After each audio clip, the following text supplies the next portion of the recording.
Hello, my name is Fiona, and I'm a certified teacher and a Praxis coach with Study.com. Are you preparing to take the Praxis Middle School Social Studies Test 5089? These practice questions cover the subtopic of Government and Civics. Let's review some of the types of questions you may encounter on the exam. Let's jump right in. Problem number 1. Which of the following branches of the United States government is responsible for confirming or rejecting presidential appointments to the Supreme Court? Individual state governments, the legislative branch, the judicial branch, or the executive branch? I want to begin with stating that individual state governments are not a branch of the United States government. Therefore, this cannot be the answer.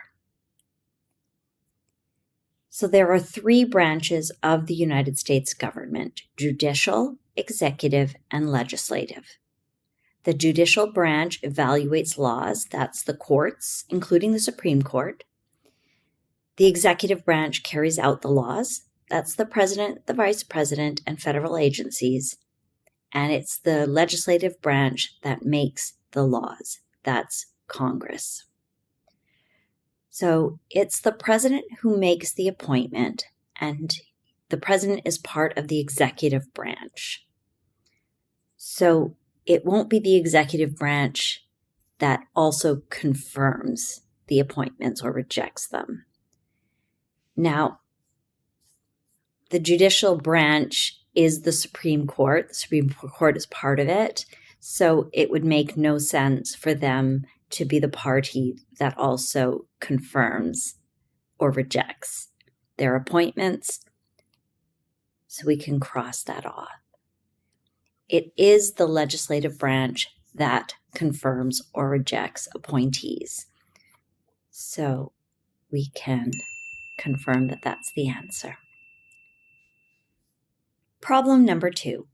The Supremacy Clause in the United States Constitution establishes that only laws made by the Supreme Court can supersede individual state laws. Or only laws ratified by all 50 states can become federal laws. Or all laws made by the federal government supersede state laws. And finally, laws ratified by a majority of state governments supersede federal laws. Let's look at the Supremacy Clause. It firmly establishes that the Constitution, federal laws, federal regulations, and treaties take superiority over similar state laws. This makes it clear that the Supreme Court can assist in maintaining the strength of the federal government. That said, Congress passes federal laws and the president signs them. The Supreme Court's role is to determine the constitutionality of the laws. So let's look at the answers again.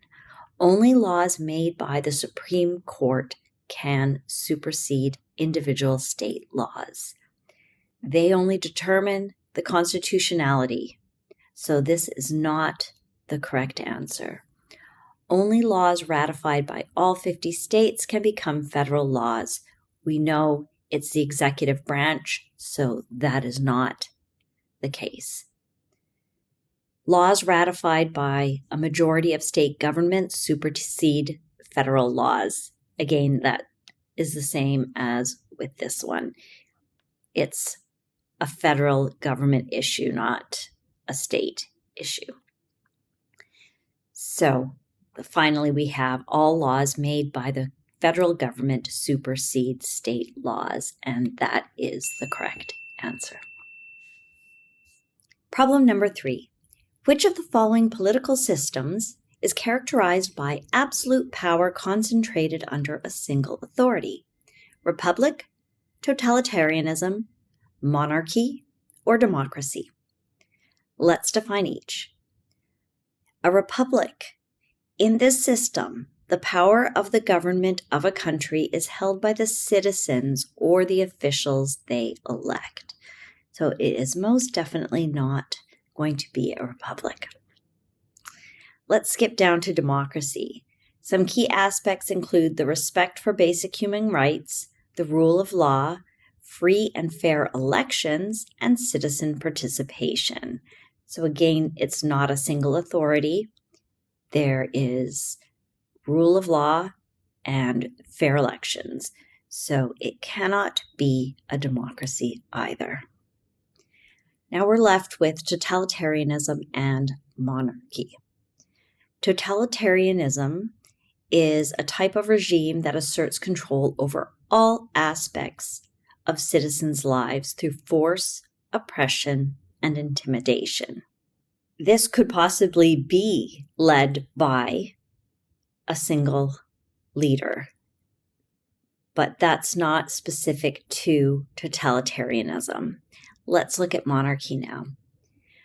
A monarchy is the head of state, either a king, a queen, there are other titles as well. And with the passing of the monarch, a relative will assume power. So the system is also hereditary. So the ultimate head of state is the monarch. They're a single authority under most monarch systems. So monarchy is the correct answer. Problem number 4. Which of the following terms describes the process of returning more of the responsibilities of governing from the federal government to state governments? Is it recidivism, revolution, federalism, or devolution? Let's define each. Recidivism. This is a concept in criminal justice when a person relapses into criminal behavior. So this is not on topic at all, and we can cross that off. Revolution. This is most often a violent bid to overturn the rule of one government in favor of a new one. This is not applicable here either. Federalism. This is a system of government where one state, territory, province is controlled by 2 levels of government, one at the local level and the other at the national level. I don't think this applies here because we are looking for the process of returning more responsibilities from federal to state governments. So let's cross that one out as well. Finally, we've got devolution. This is when power transfers from the national or central government level to regional levels of power, which is exactly the case here. So devolution is the correct answer. I certainly hope I was able to answer your questions so that you can get a better understanding of the topics you can expect to find on the test.